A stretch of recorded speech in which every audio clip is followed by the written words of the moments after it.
register their names in the tourism exhibition stall, which is located, I was before 3 p.m. today, so that they can plan a course, replicate the Finnish startup ecosystem experience in the Innovation Valley in Andhra Pradesh, and partner with APE Management, Cornell S.C. Johnson College of Business, USA. I'd like Soumitra Datta to please take the session forward and moderate the session. To look at the top 20 countries in the ease of doing business across the world rankings that World Bank does. If Andhra Pradesh was a country, it would be the largest amongst those top 20 actually. Because most of the countries who are in that top 20 are less than the population of Andhra Pradesh. So I think if we were to do a ease of doing business ranking, not just based on Mumbai and Delhi, because businesses in India are not just in Mumbai and Delhi, businesses are opening everywhere across the country, including this place. And I think personally, yesterday I went to IT Hills. And NASSCOM has a big startup center that they've created. And you have Madam managing as the Innovation Society head.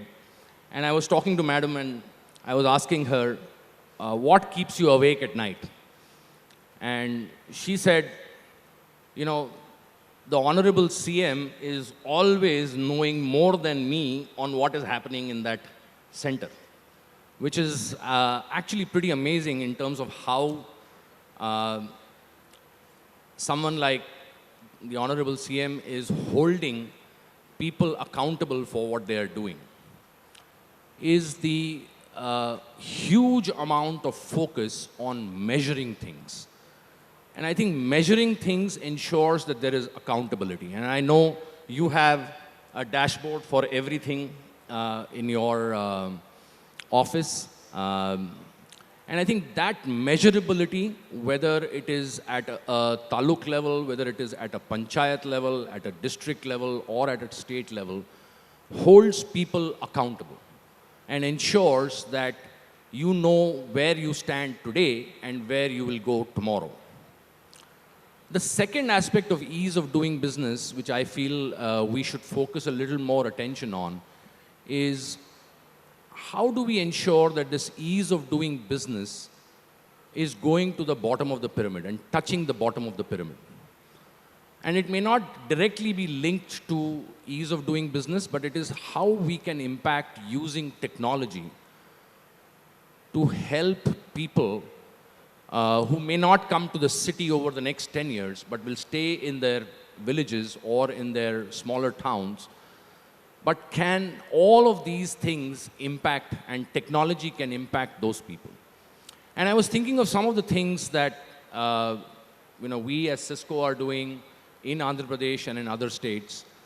And one of the interesting things that I looked at was that we've, for example, implemented what is called an integrated water management system with the help of the Andhra Pradesh government to figure out where is there enough water in which areas from a reservoir perspective, from a groundwater level perspective, and then connect that with the collaboration tools so that people at every level in the government are able to see what is the water level, what is the water requirement, and what is the amount of water needs to be in one particular district versus another. Yeah. And then, additional measures like the introduction of GST, demonetization, while they'll have a longer term kind of impact on the economy, they've yet really to kick in. So to move from the 140s up to 100th place, I think is fairly significant and a good indicator of the good work that's been done. In the state, we've seen the introduction of, in my particular area, Lockheed Martin, we're an aerospace and defense company. So to see policies introduced at the state level is also an encouragement, I think will incentivize companies to look at the states who've taken that leap to try and encourage aerospace and defense companies to come to their part of the country. And of course, the South has also benefited, or will benefit, I think, from the Honourable Rakshamantri's introduction of defence corridors.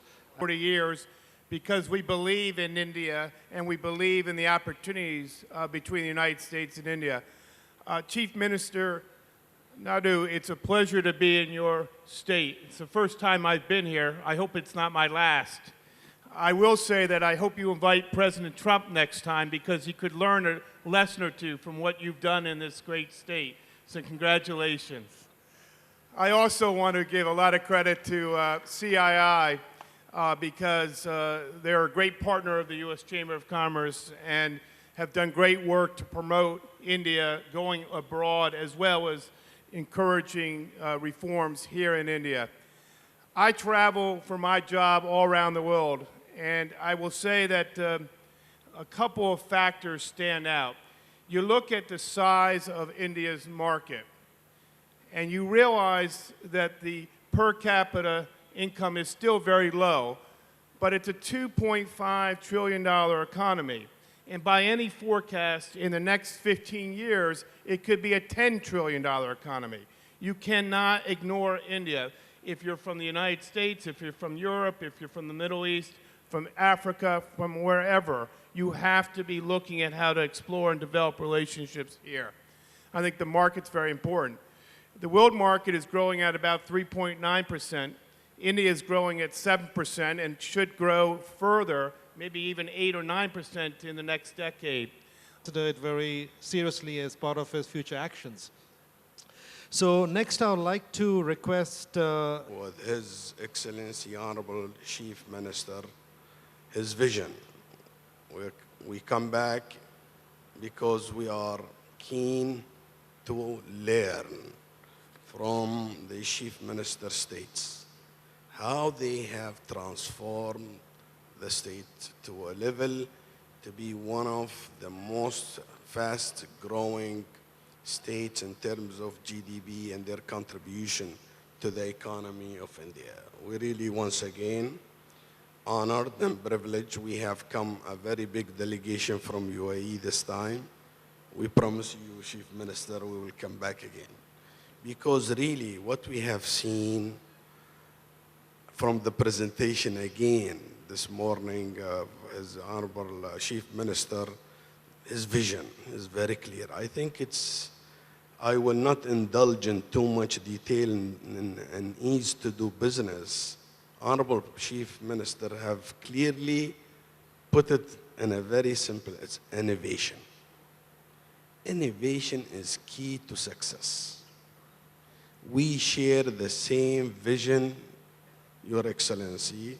UAE government, if I want to share with the audience, also have embarked on 7 major pillars to improve the economy, to move from oil-based economy to knowledge-based economy.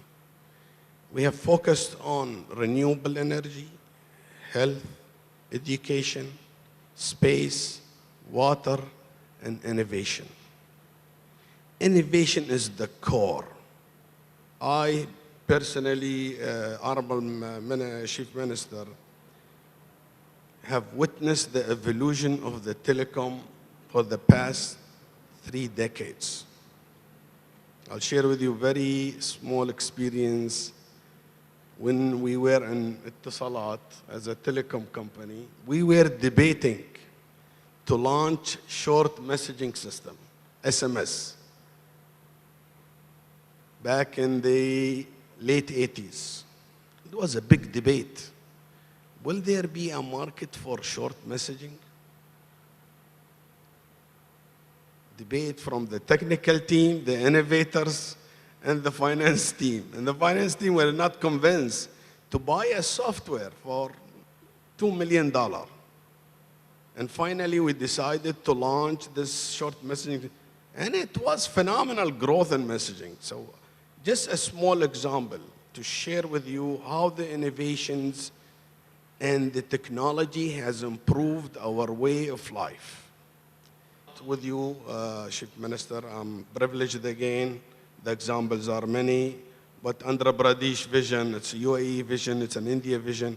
We correspond in many, many, many ideas. We believe wholeheartedly on what you are doing because this is what we are doing back home. I will end up on very few statistics. Today, UAE is the #1 Arabic trading partner with India, Arabic country in terms of ranking in the foreign trade. So India is very important for us.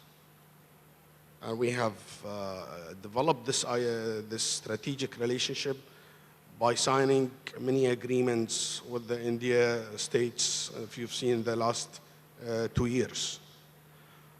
More importantly, we have a very active Indian investment community in the UAE.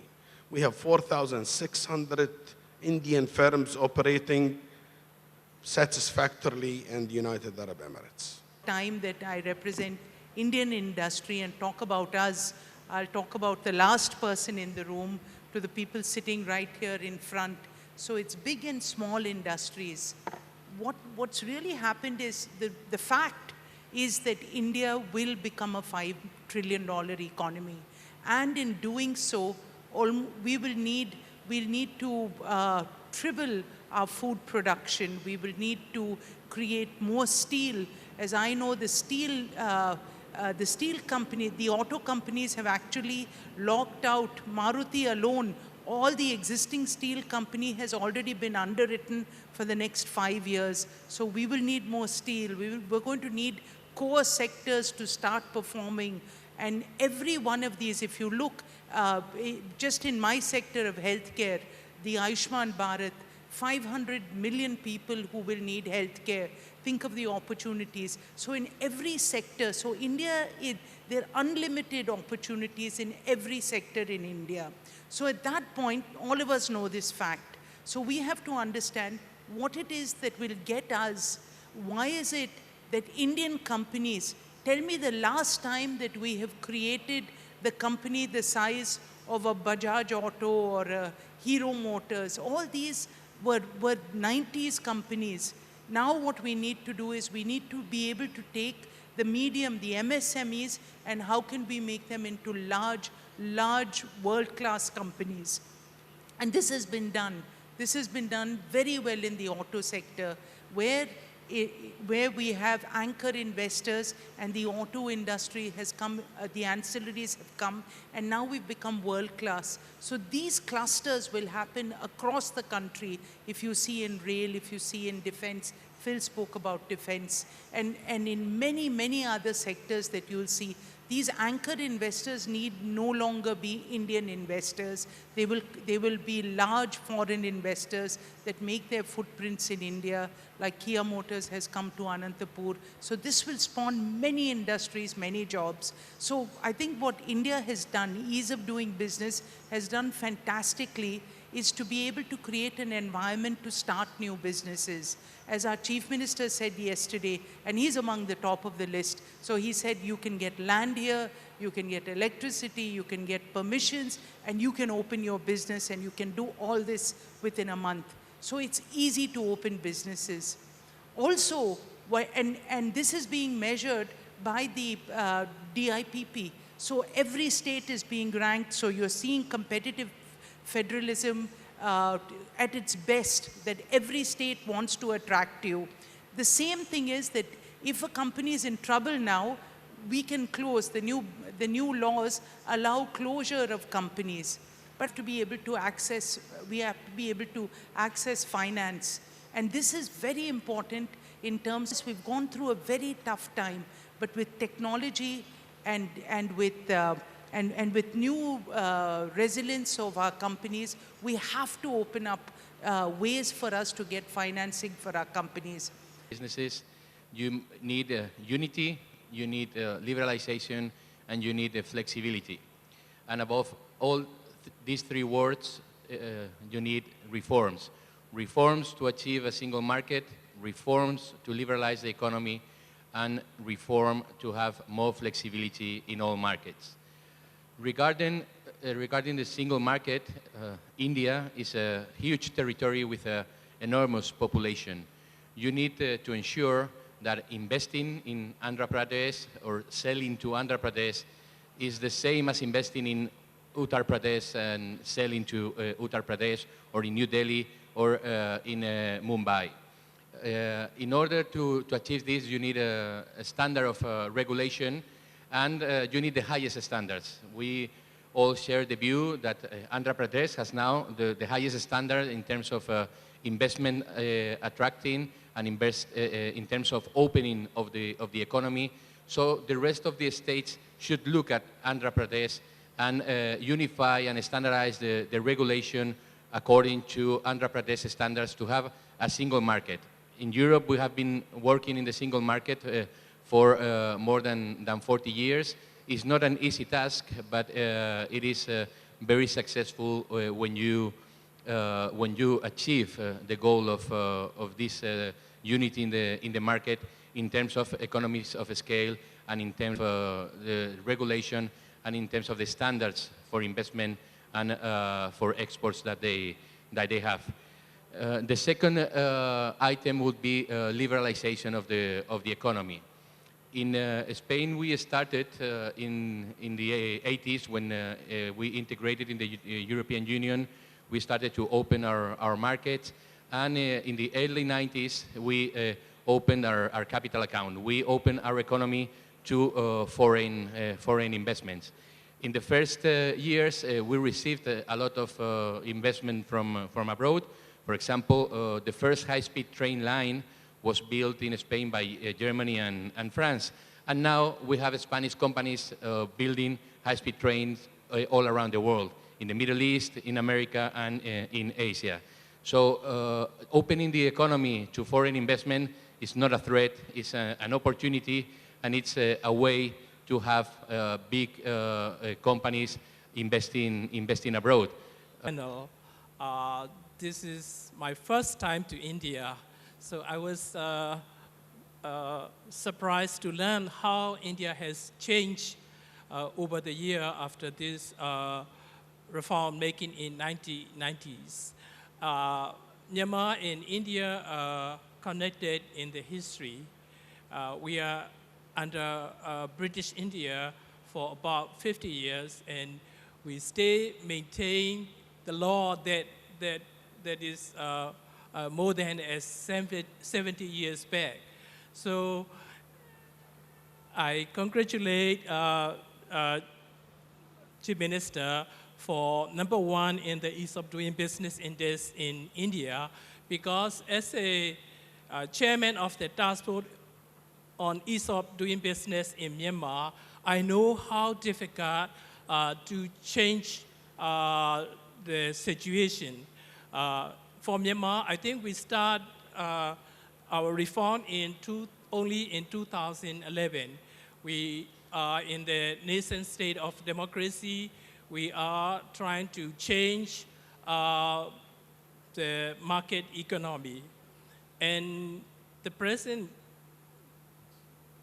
government has put emphasis on improving the ease of doing. Now on 171, one of the lowest in the ease of doing business index. And my vice president said, we have to be under 100 within 3 years. So this is the political commitment made by the government. And we are tasked to do that. So we calculated that if we have to be under 100 in 2021, we have to improve the ranking 24 points every year for coming 3 years. So that is seems like a very impossible task, but we are trying to do that. As a chair of the task force, we had 10 supporting group for 10 indicators of the ease of doing business index. All are headed by Director General and headed by Managing Director and also head of the organizations. So I have to coordinate and ask for the Department of Commerce and Industry, and we also have the state that has been ranked #1 ever since the index was created. So I think that we will first take the perspective of our Honorable Chief Minister, and then we'll... Okay, so